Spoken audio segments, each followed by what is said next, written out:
What's up, you guys? How are y'all doing? So, Pittsburgh Supercross. Holy moly, what a race that was. It featured not one, but two clutch wins in both classes, the 250s and the 450s. But before I get to that, guys, just remember, subscribe. If you think that I'm worth listening to, that's just good enough for me. I really don't care if I don't have as much insight as Cooksey does, but you know what? I could care. But like I said, I could care less. I give you my own take, and I got quite a bit of things to say about the 450 class. We're going to get to that last. I'm going to talk about the 250s first. But first off, like I said, subscribe if you think that I'm worth listening to, which is good enough for me. With that out of the way, let's get into this. Here comes my banner for the 250s. Tom Vialle clutch win. Did Seth Hammaker experience championship pressure? That's why I put that in, because the way that Seth Hammaker rode tonight, like Cooksey was saying, that he was like a pinball, I fully agree there. But part of me feels that Seth Hammaker had dealt with the championship pressure, and he's never dealt with that before in his life. I'm going to say that right now, okay? Because obviously when you're in the championship and you're pretty much the only guy under the pro circuit tent, sometimes that pressure can start to go up and you may not really know it. Because, I mean, you look at Ricky Carmichael, he was pretty much the only guy back in 97, he was the only guy under the pro circuit tent as far as the East Coast is concerned, because I think Pingree was out David Pingree was out with injury, and somebody else I can't quite think of, unless those are the only two guys for the East. But still, because Carmichael won 3 races in 97, and which was the most of any one of the 125 East back in 97. But the problem was Ricky was a rookie at that time. And was he going to win that title? Probably not. But, you know, you have to get the feel for running up front. And Carmichael did that, especially because he won 3 races. But the thing is, he had to learn consistency. And he hadn't got that down until they went outdoors. And Carmichael dominated, winning 8 of 13 events.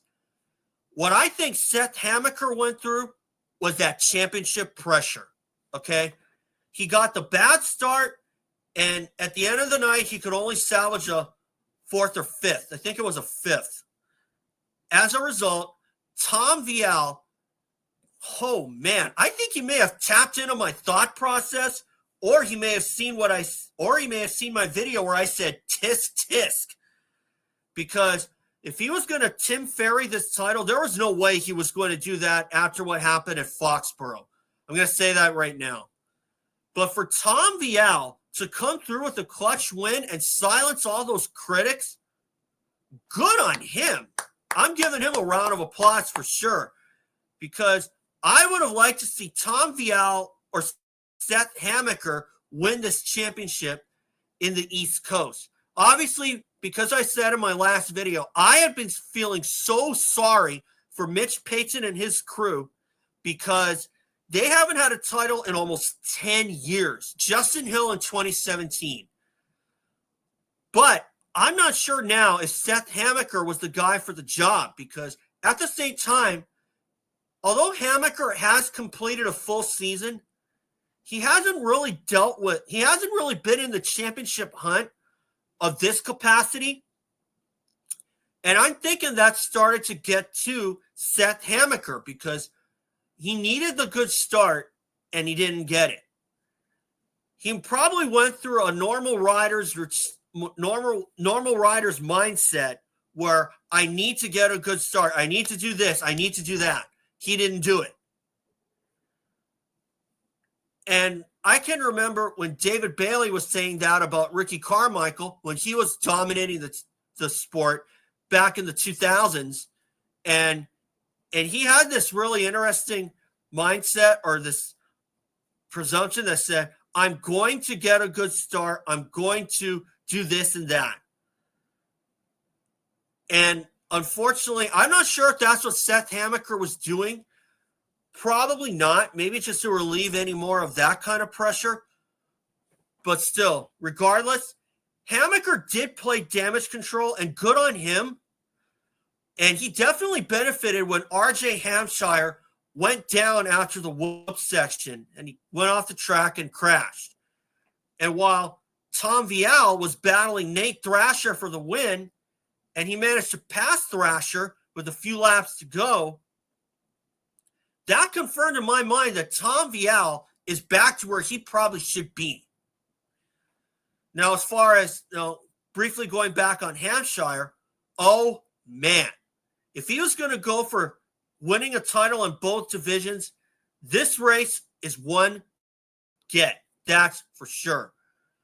Now, you can't eliminate the stupid, but at least as far as the riding goes, because obviously, if you're going to make a mistake, because everybody's prone to mistakes, both on the bike and off the bike. And that's what RJ Hampshire went through.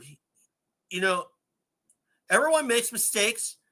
RJ made his.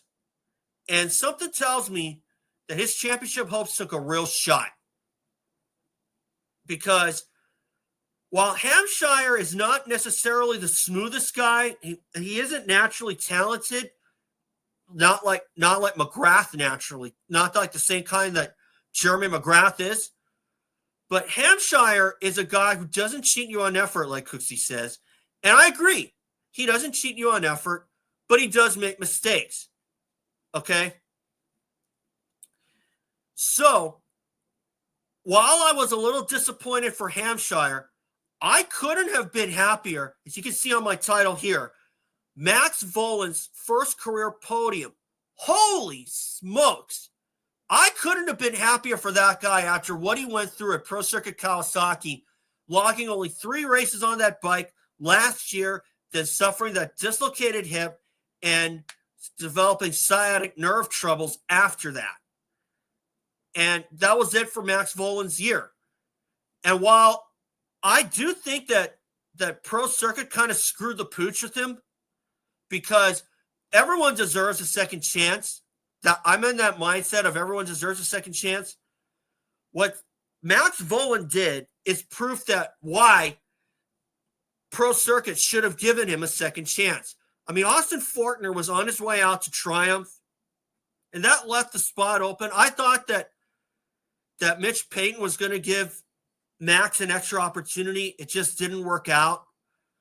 But quite often, and this happens a lot more than it probably should, but once you lose that factory ride, it takes forever to get the factory guys to give you another shot, and you have to work your way back to where you were.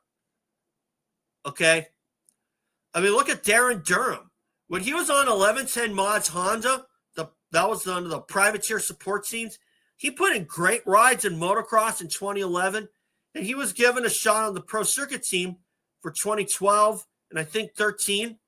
And Durham, he had a decent season that year, but it just wasn't outstanding.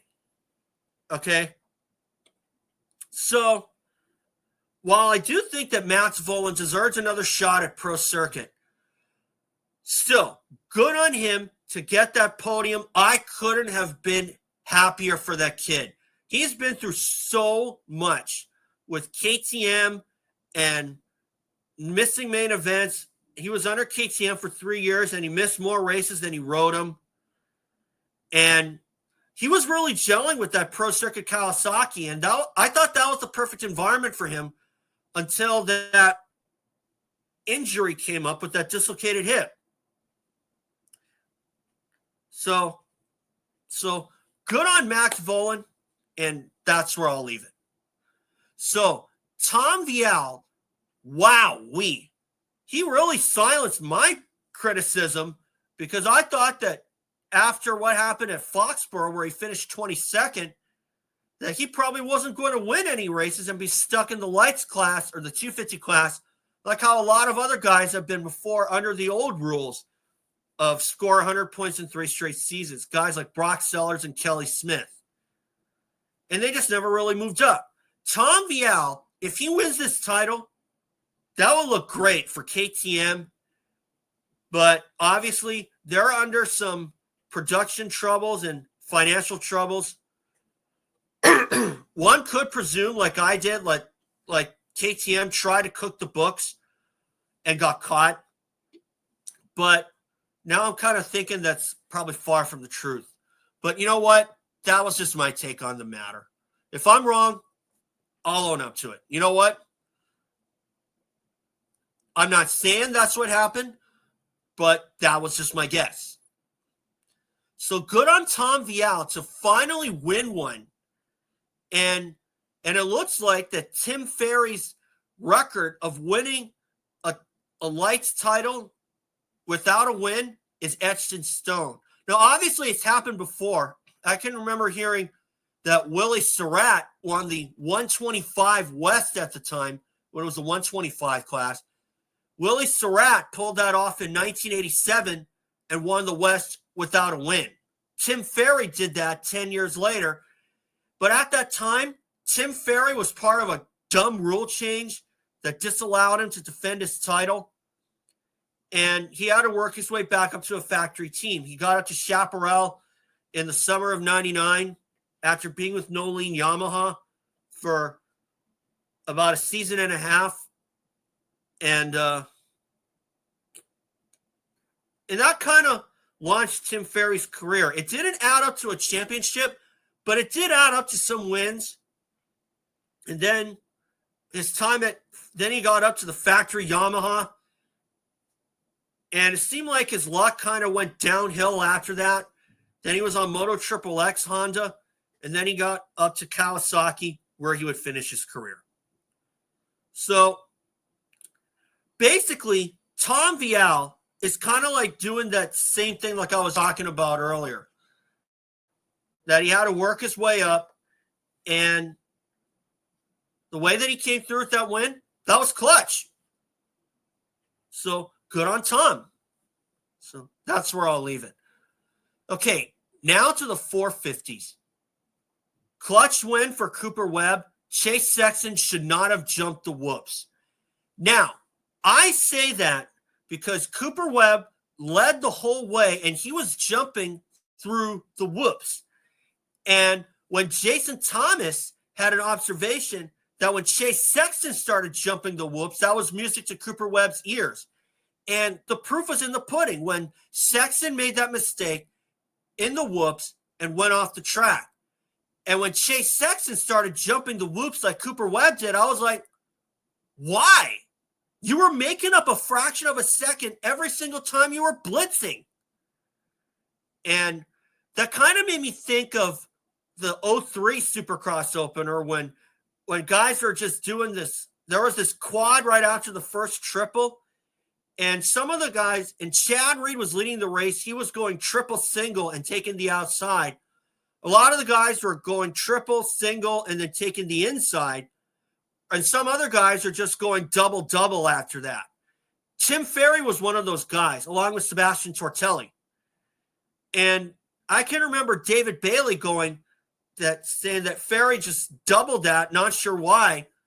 And when Chase Sexton was jumping through the whoops, I was like, why? I wasn't even sure why either. I mean, obviously there were spaced further apart, but was it working for Chase Sexton? I don't think so. He should have just stuck with blitzing the whoops, and he would have made up a fraction of a second on Cooper Webb, who was jumping through them. Now, if that was Justin Cooper leading, yeah, he would have been a sitting duck, and Chase Sexton would have gotten around him eventually. Well, then again, in the heat race, probably not. It could have been the other way around because Cooper was doing good in the heat race, J. Coop, I mean. And the fact that he actually passed Sexton, that looked like to kind of woke Chase up, that he had to do better in the whoops. But then again, it was down the start straight. And I like what Carmichael referenced 2005 Atlanta, because that was the same way that he passed Chad Reed en route to the win. So the way I see it, Chase Sexton, you should have stuck with blitzing the whoops. I mean, if you had kept blitzing the whoops, you probably wouldn't have had that mistake where you jumped off the track. Because the way I saw it, Cooper Webb was jumping the whoops, Chase Sexton was skimming, and I thought that if Sexton stuck to his guns, he would have passed Webb somewhere down the line. If it was through the whoops, okay. If it was a different section, okay. But I don't know why that Sexton resorted to jumping through the whoops like Cooper Webb did. It wasn't a smart thing to do. Well, it was, or maybe that was, or maybe not so much not a smart thing, but it was kind of like a double-edged sword at worst now. Take back what I said.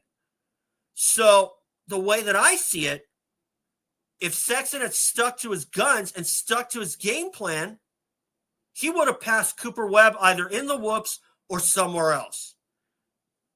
But still, at the same time, good on Cooper Webb to come through with a clutch win. And the fact that he did that cradle kind of thing on the podium, that is going to fire up Chase Sexton again.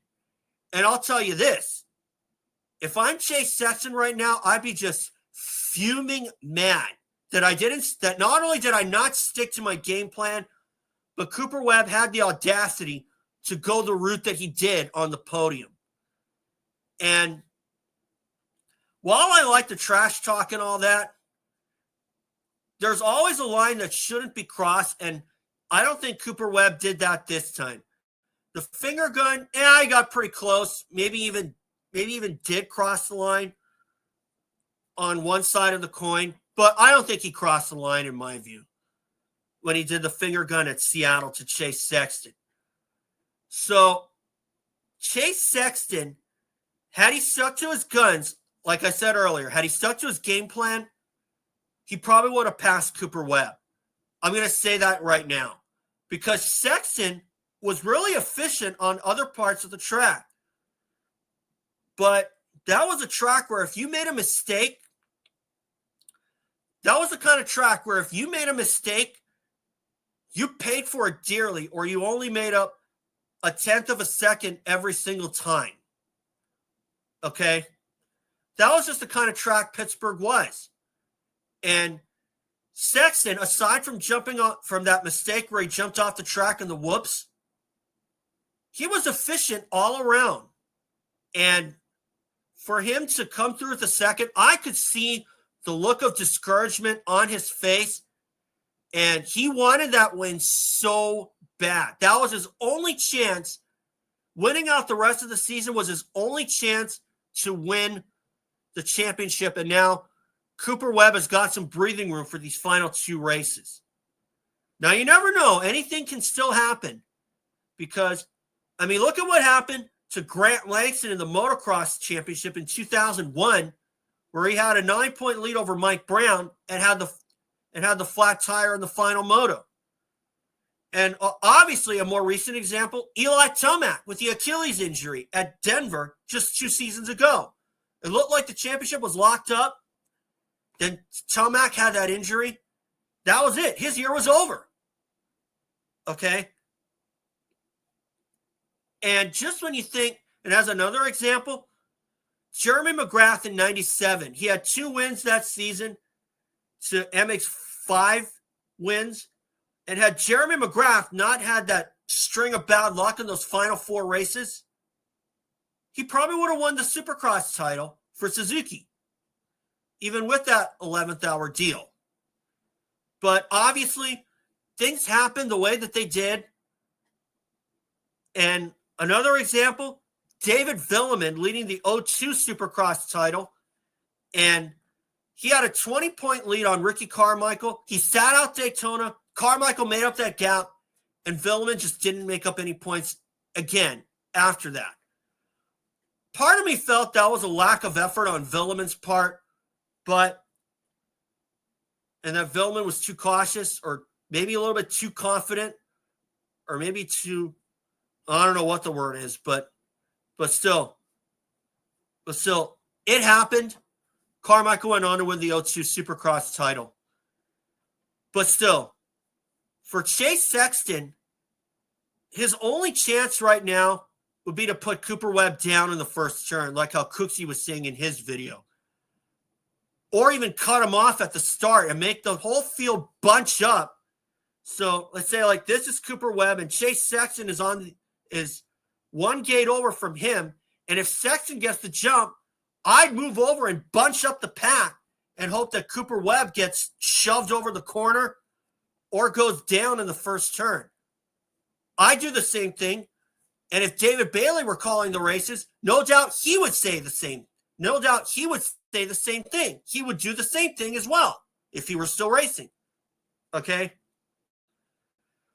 Am I saying that Sexton should do that? No, but, well, if he wants to win the title, then yes, he should. But if it wasn't for the title, then that's something I wouldn't encourage. But if you want to get the win, I wouldn't blame you one bit.